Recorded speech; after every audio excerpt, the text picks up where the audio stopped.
ఈ రాష్ట్రంలో గత ప్రభుత్వం ఏదైతే జగన్మోహన్ రెడ్డి గారి ఆలోచనతో ఆధ్వర్యంలో ఒకే ఒకసారి 17 ప్రభుత్వ మెడికల్ కాలేజీలను వాటికి సంబంధించి అనుబంధ కార్పొరేట్ హాస్పిటల్స్ను తీసుకొచ్చిందో, మరి అలాంటి వ్యవస్థ పేదలందరికీ కూడా ఉచితంగా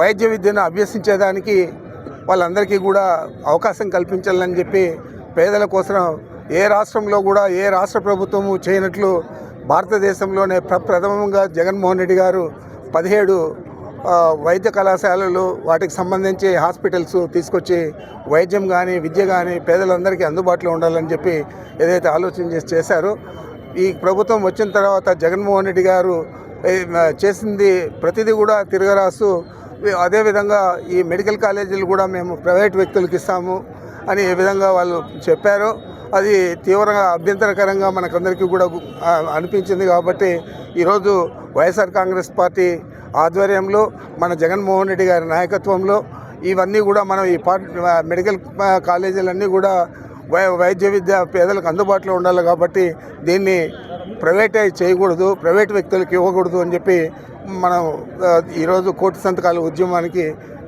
గత 2 నెలలకు ముందే నాంది పలికాం.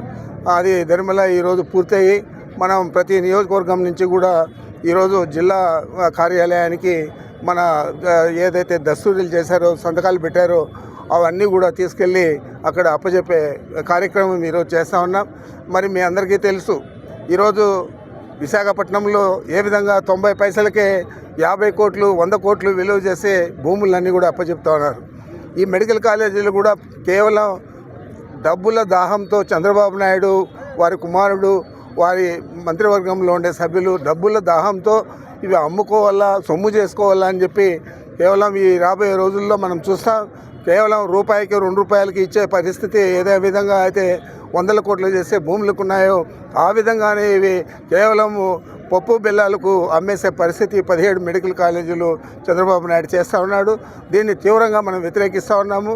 దశల వారీగా ఈ ఉద్యమాన్ని ఇంకా ఉధృతం చేయాలని చెప్పి మనం ఏదైతే కంకణం కట్టుకున్నామో ఈరోజు జిల్లా స్థాయిలో జిల్లా అధ్యక్షుడికి ఈ సంతకాలు చేసిన బుక్కులన్నీ కూడా ప్రతి నియోజకవర్గం నుంచి ఆ నియోజకవర్గానికి సంబంధించిన శాసనసభ్యుడు లేదా కోఆర్డినేటర్లు ఇవ్వడం జరుగుతుంది.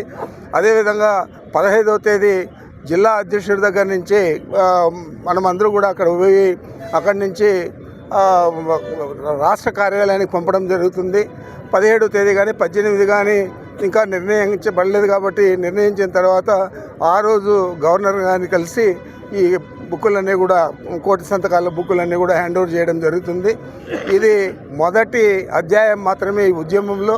ఇంకా దీన్ని ఎక్కువ తీవ్రతరం చేసి ఏ పరిస్థితుల్లో కూడా ప్రైవేట్ పరం చేయకూడదు. ఈ 17 మెడికల్ కాలేజీలు ఏ పరిస్థితుల్లో కూడా పేదలందరినీ కూడా ఉచిత వైద్య విద్యకు దూరం చేయకూడదు. అదే వైఎస్ఆర్ కాంగ్రెస్ పార్టీ లక్ష్యంగా మనము మన నాయకుడు జగన్మోహన్ రెడ్డి గారు పనిచేస్తూ ఉన్నాం. తప్పకుండా ప్రజలందరూ కూడా దీనికి సహకరిస్తారని చెప్పి నేను భావిస్తూ ఉన్నాను.